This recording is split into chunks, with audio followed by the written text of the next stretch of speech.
Let's see very important principle, principle of homogeneity. तो ये क्या कहता है, the dimensions of the fundamental quantities that is mass, length and time are same in each and every term on either side of a physical relation. मतलब क्या है, कोई physical quantities जो होती है वो फंडामेंटल क्वांटिटी से मिलकर बनी होती है, जैसे मास, लेंथ, टाइम, है ना, इंटेंसिटी ऑफ लाइट, इस तरह की चीज़ों से ये फंडामेंटल क्वांटिटीज होती हैं। तो ये कहता क्या है प्रिंसिपल ऑफ होमोजेनिटी, कि जो भी डायमेंशंस होती हैं वो एक साइड में वो हमेशा हर एक टर्म में दूसरी साइड की भी बराबर होती हैं। मतलब क्या है, मतलब ये है एग्जांपल से कि फोर्स यहाँ पे एम ए के बराबर है, मान लीजिए ये फॉर्मूला होता था, तो अगर फोर्स एलएचएस में तो गारंटीड जो आरएचएस होगा उस साइड भी फोर्स ही होगा। फोर्स फोर्स के बराबर हो सकता है, फोर्स प्रेशर के बराबर, फोर्स केवल लेंथ के बराबर नहीं हो जाएगा। ठीक है, तो कुल मिला के मास की डायमेंशन अलग होती है, कितनी होती है, एम।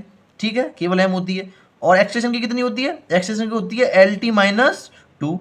तो ये दोनों का मिला के ये गारंटीड है कि दोनों की मिला के जो डायमेंशन होगी फोर्स की डायमेंशन बनेगी। यही कहता है प्रिंसिपल ऑफ होमोजेनिटी। ठीक है, इसको दूसरी तरीके से भी इंटरप्रेट कर सकते हैं कि सेम क्वांटिटी में सेम क्वांटिटी ऐड होती है, सब्ट्रैक्ट होती है।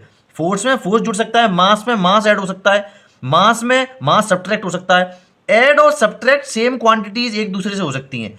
ठीक है, दूसरी क्वांटिटी नहीं हो सकती। ठीक है, अलग अलग क्वांटिटीज मल्टीप्लीकेशन और डिवीजन हो सकता है, जैसे यहाँ पे देखिए मास अलग था, एक्सटेंशन अलग था, इनका मल्टीप्लीकेशन आपस में हो सकता है, तो एक नई क्वांटिटी बन सकती है। लेकिन फोर्स में फोर्स ही जुड़ेगा। ठीक है, फोर्स में फोर्स ही सब्ट्रैक्ट होगा, कोई और क्वांटिटी नहीं सब्ट्रैक्ट या ऐड हो जाएगी। जैसे मास में मास जुड़ता है, अब आप कहीं दुकान पर कोई सामान लेने जाएं तो ये कहेंगे कोई सामान जैसे मुझे 5 kg ये सामान दे दीजिए, आप ये नहीं कहेंगे कि 5 kg दे दीजिए और 1 मीटर दे दीजिए, ऐसा नहीं होगा। सेम क्वांटिटी में सेम क्वांटिटी जुड़ती है।